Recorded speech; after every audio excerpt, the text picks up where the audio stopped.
Thank you everyone for joining our learning series today. We'll be doing a network and security update with our guest speaker from Rockwell Automation. So to begin, my name is Brandon Singh. I am the network and cybersecurity specialist here for the Reynolds company. I am based out of the Dallas-Fort Worth market.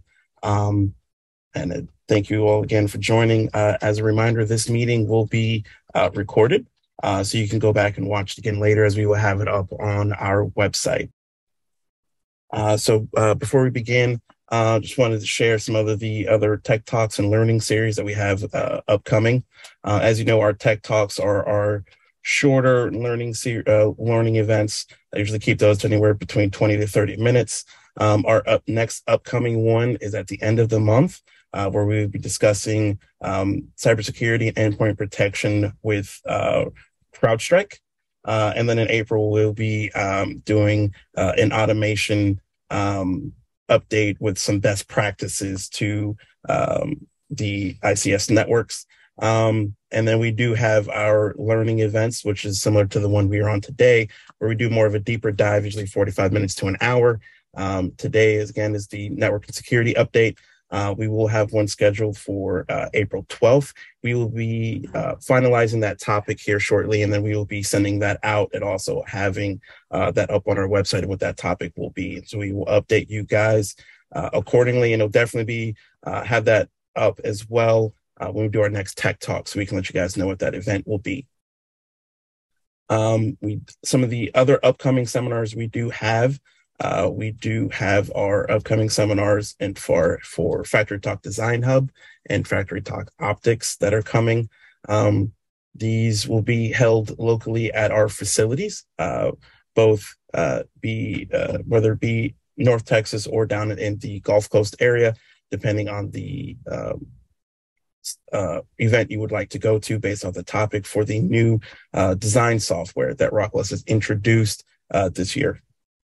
We want to go ahead and start discussing Automation Fair to give you guys a heads up. It will be in Boston, Massachusetts this year. Now this year there's a little different format, as it will be a 4-day event running November 6th through the 9th. So they've also moved it up a week. Traditionally, it's usually that week before Thanksgiving. Now it'd be 2 weeks prior. And it's moving to a 4-day event. Reason for that is now Rockwell is combining their Rock Live event, which is usually their more technical base sessions and labs they usually do in the midsummer in the Orlando area. This year, they will be rolling that into Automation Fair. So it'll be a 4-day event this year instead of the traditional 2, as they will be combining the 2 events, Automation Fair with the Rock Live event.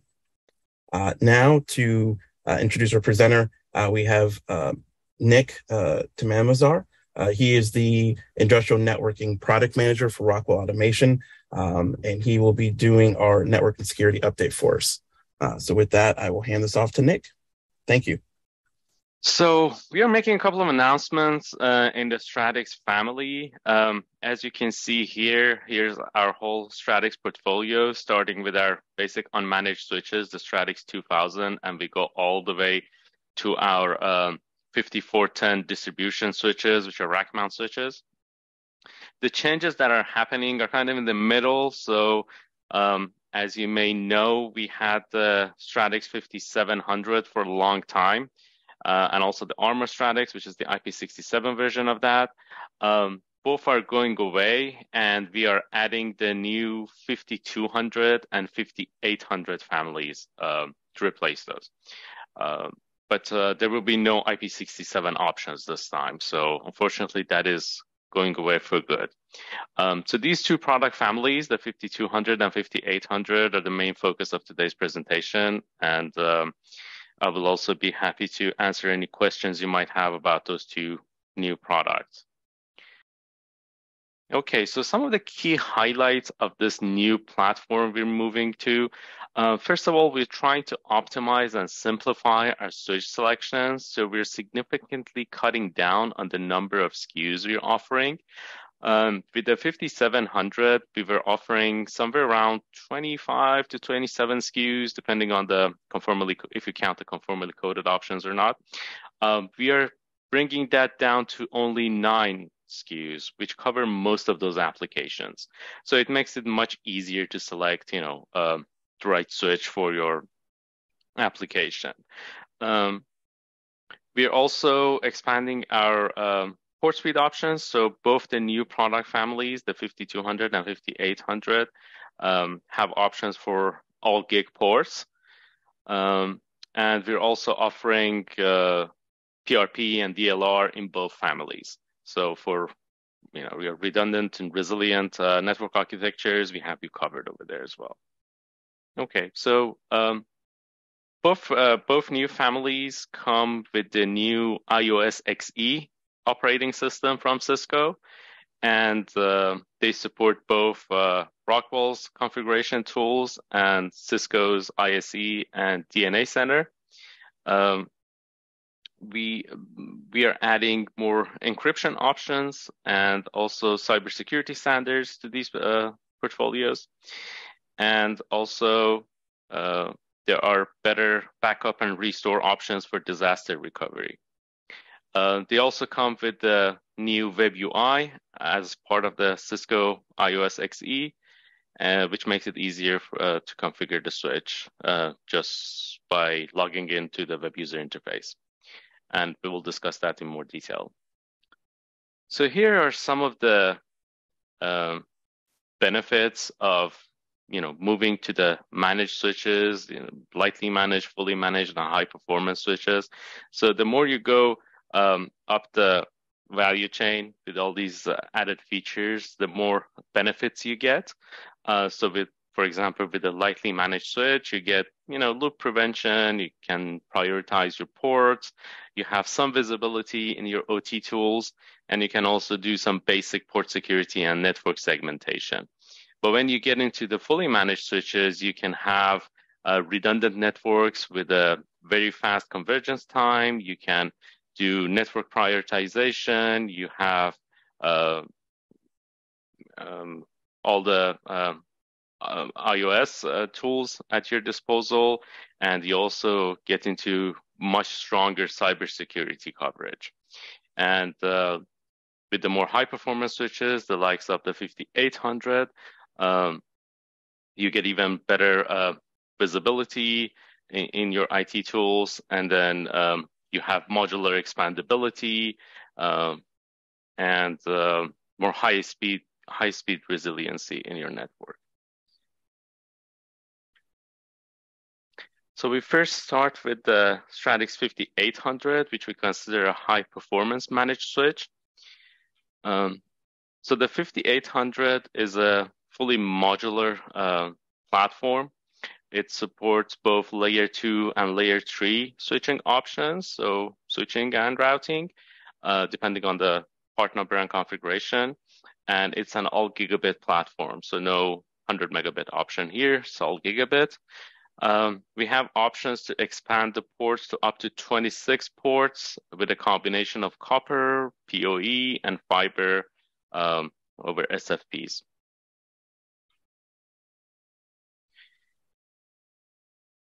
So as I mentioned, all gig platform. We have a few, I believe 2 part numbers, which are fixed switches with no expandability, but the rest are fully modular. So you can add 1 expansion module to the side, as you can see in the picture.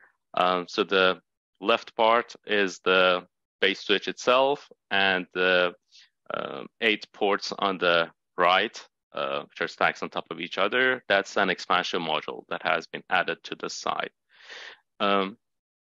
As I mentioned before, it also supports both IT and OT configuration tools, in addition to the web user interface, which you can log into.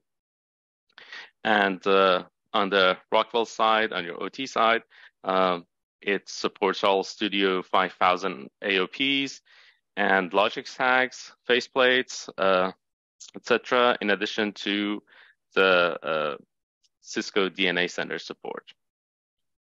So here's an example of an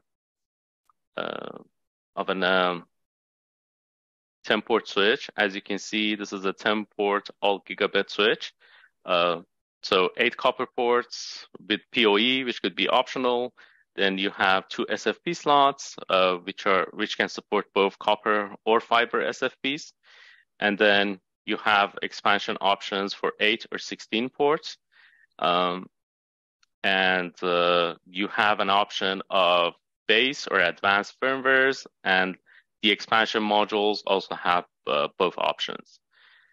Comes with redundant dual power inputs, SD card for backup and restore, alarm inputs and outputs, console port, both RJ45 or mini USB. Okay, so here's the catalog options for the 5800. As you can see, with the exception of the two on the top, which are non-modular, which are just fixed switches, the rest are all modular. On the bottom, you have the expansion modules, and you can see we have different feature sets with standard and advanced. And here's the compatibility chart. So basically, if you have a standard switch with the base firmware, you can only use a standard expansion module. And if you have an advanced firmware, an advanced base switch, you can only use an advanced expansion module. So this is the compatibility chart. As you can see here, for example, this 1783 MX8 EA is an advanced expansion module. Down here, we have the 1783-MMS10 basic, standard base module, and it says not supported. So that's the reason. They have to be both in the same category. And also with PoE, if you want to add a PoE expansion module, the base unit should be PoE enabled. Okay, so this product is already available. It's on the market. You can order it through Reynolds, and it's already been launched. Now we want to talk about the Stratix 5200. So this is going to be the main replacement for the 5700, which is our bestseller for over a decade now. So the 5200 has not been launched yet.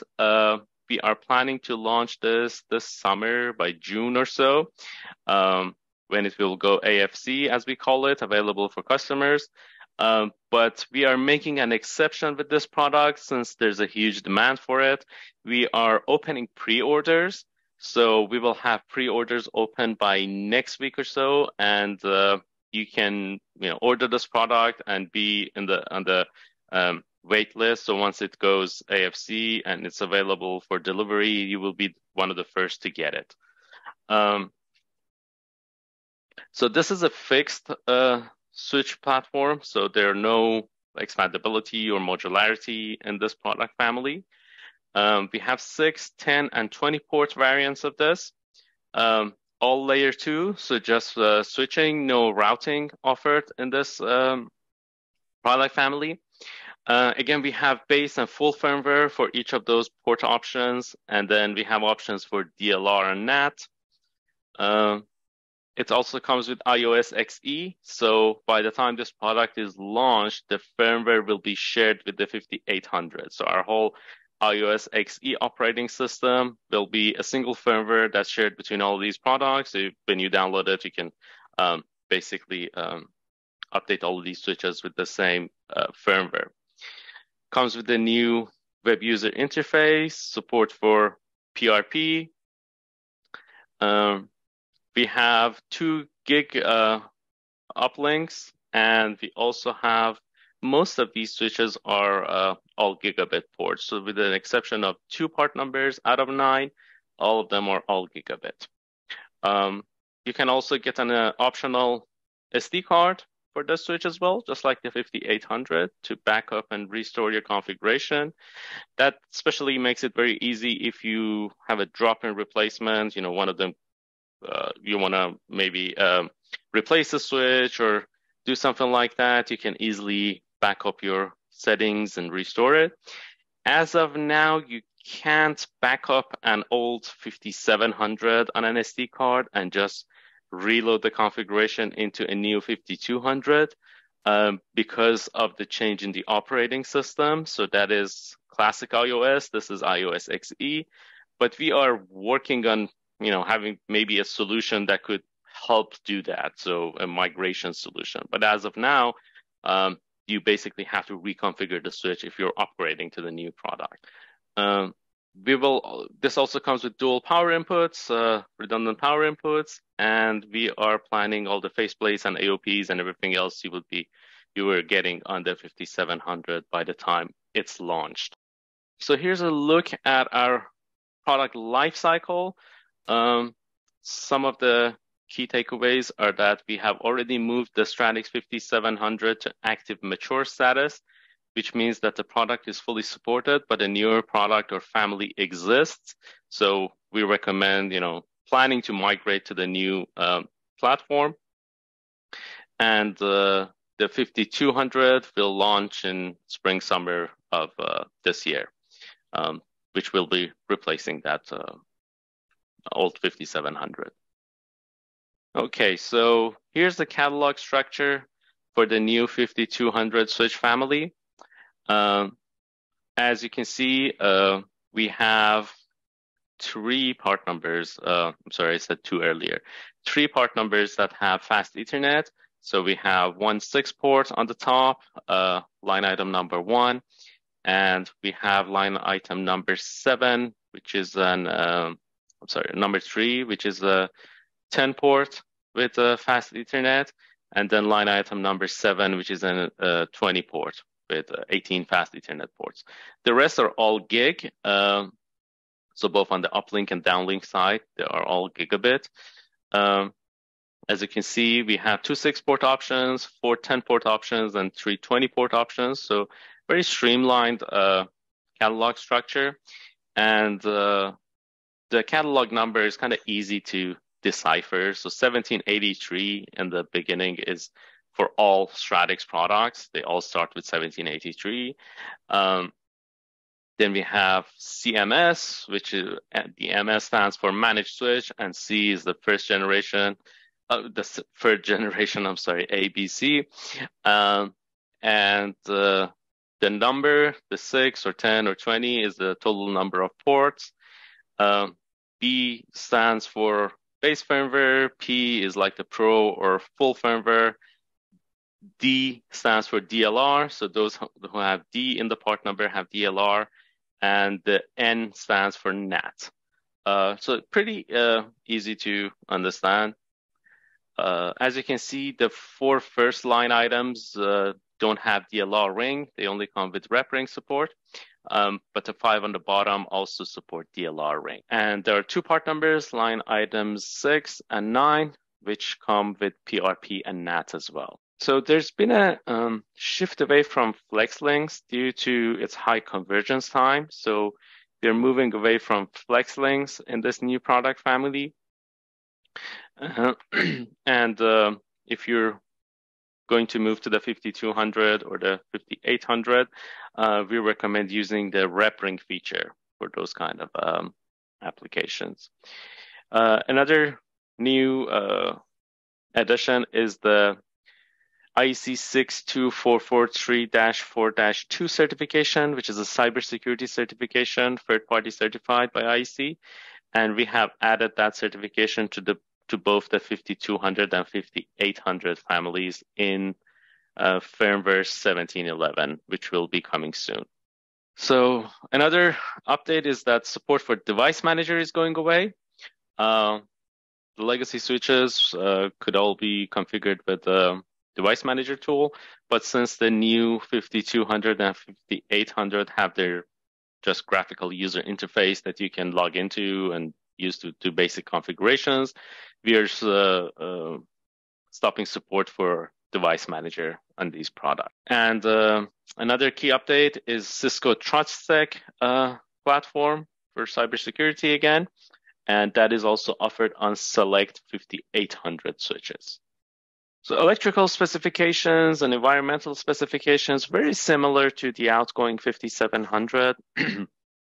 Power consumption is in the same ballpark. Operating temperature goes from -40 up to 60 degrees C, which is kind of standard within our portfolio. The input voltage range could be anywhere from 9.6 volt up to 60 volt DC, with a nominal voltage of 12 to 48 volt DC.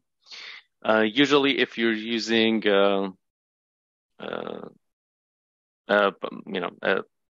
industrial power supply, those are standard voltages like 12, 24, and 48. So that's how you size your power supply. Here are the dimensions. Again, dimensions are pretty similar to the 5700 as well, and we have the same spacing requirements. So 2 inches on each side.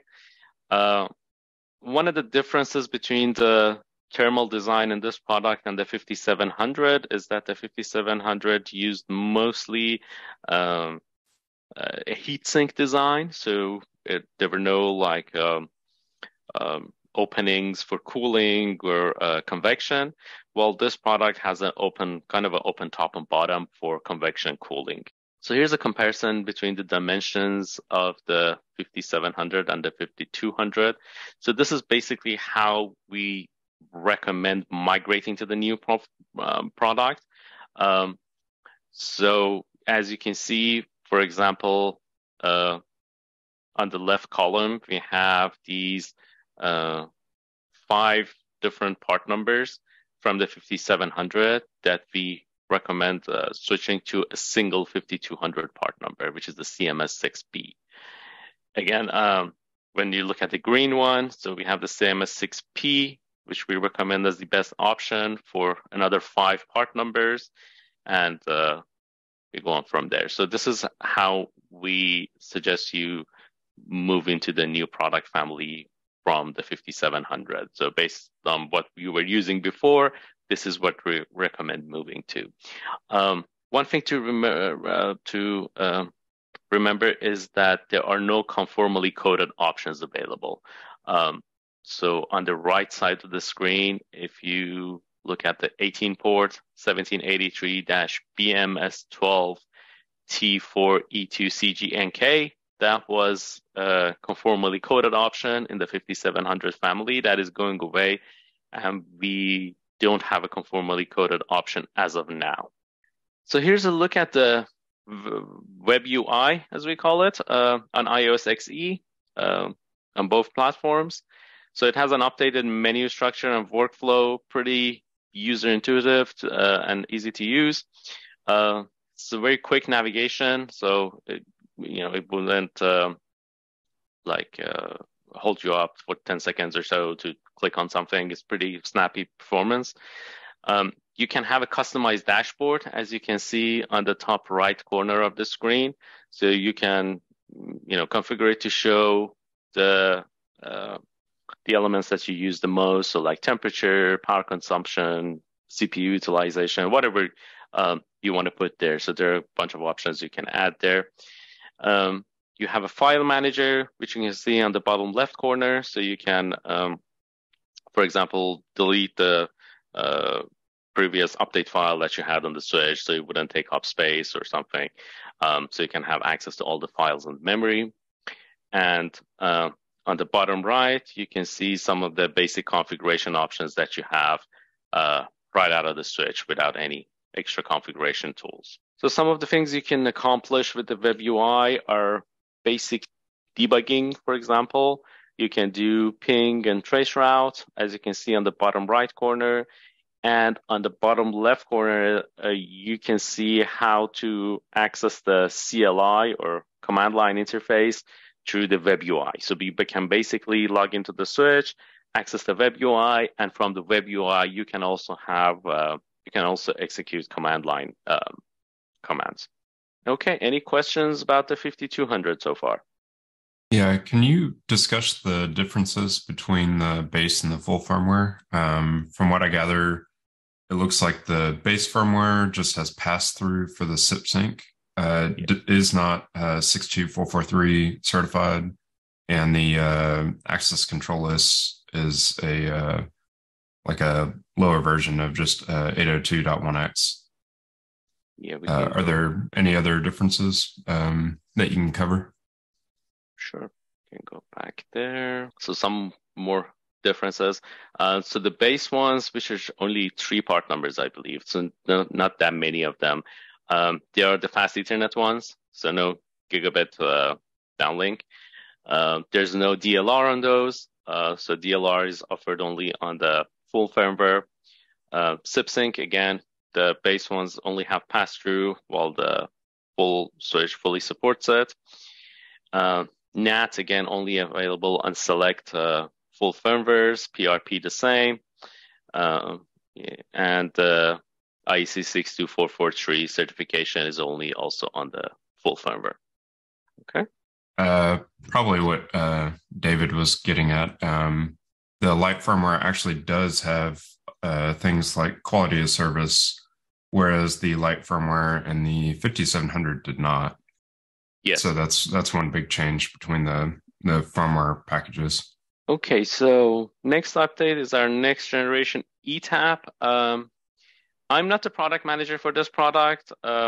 We have a new product manager. His name is Jatan. He just started like last week, I believe. So still fairly new. I will just cover this product in brief, just to give you an update. So we have moved the current ETAP to active mature status, and the end of life is planned for June 2024, with a full discontinuation date for fall 2024. So there's a next generation ETAP coming. The target AFC date is May 2024, so May next year. More details will be available by November this year. So some of the key highlights of this product is that it comes with a gigabit capability with both copper and SFP options, and it has rotary switches for configuration. So there are 4 catalog numbers planned, one with 3 copper ports, one with 2 copper ports and 1 SFP slot, one with 1 copper port and 2 SFP slots, and the other one with 3 copper ports and XT rating. Okay, and I'm going to give you a brief summary of SIP security and why SIP security is important. So historically, you had an industrial control system network, and you basically protected the network against, any outside intrusion with a firewall or something, but you basically didn't have any kind of security between the devices. Now, what SIP security is trying to achieve is to encrypt and secure the communication between all of your devices.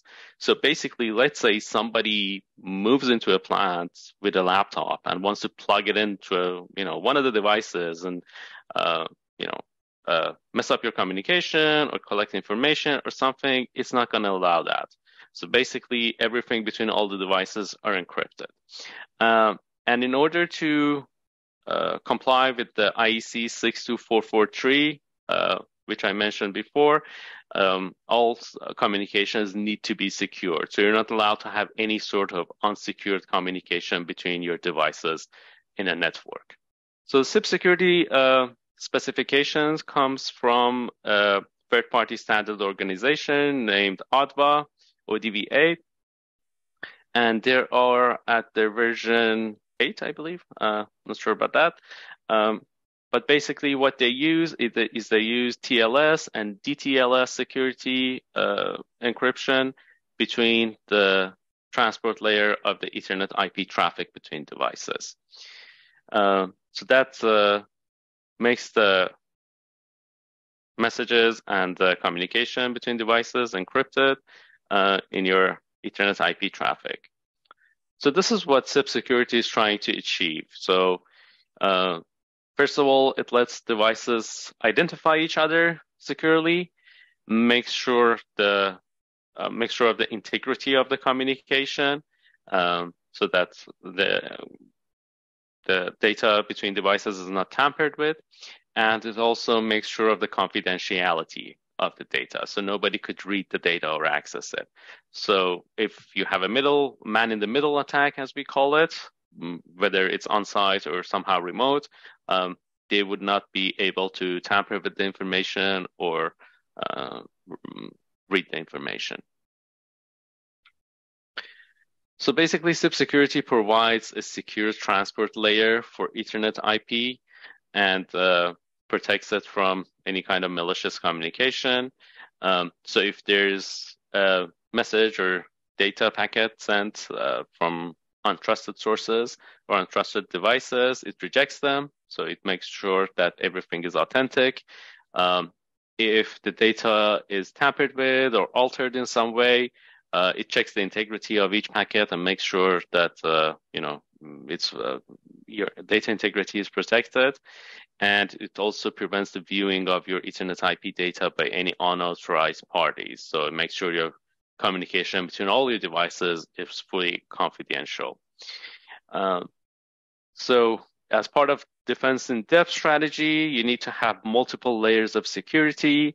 And this is one of those layers that you add. So it's not meant to replace the need for your overall network firewall or securing your network against any outside intrusion, but it is a layer in your defense in depth strategy on the network layer, as you can see on the right. Some of the new capabilities added to the cybersecurity protocol. System management, so you can now easily create and deploy your security policies to many devices all at once. So you can basically roll out your security policy. You have microsegmentation, so you can segment your automation application into smaller cells or zones. And you have a kind of a device-based firewall, so you can have kind of a mini firewall in each device. You can enable and disable ports or protocols. So, for example, disable HTTP and force it to use HTTPS or something like that. And another good thing about cybersecurity is that it can support legacy devices. So you can have a security proxy device for your legacy products and secure them that way, even if they don't support cybersecurity.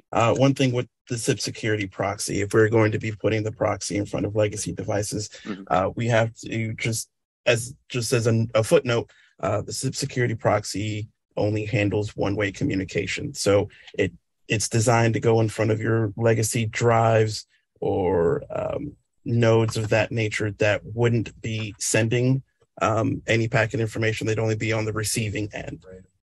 So if we're going to be utilizing that just a footnote to keep in mind with the cybersecurity proxy, that it is only for receiving information. So going in front of legacy devices that would only be on the receiving end of the packet. Class 1 versus Class 3. Yeah, Class 1 messaging versus Class 3. Okay, so if there are no more questions, this concludes my presentation. So thank you for tuning in.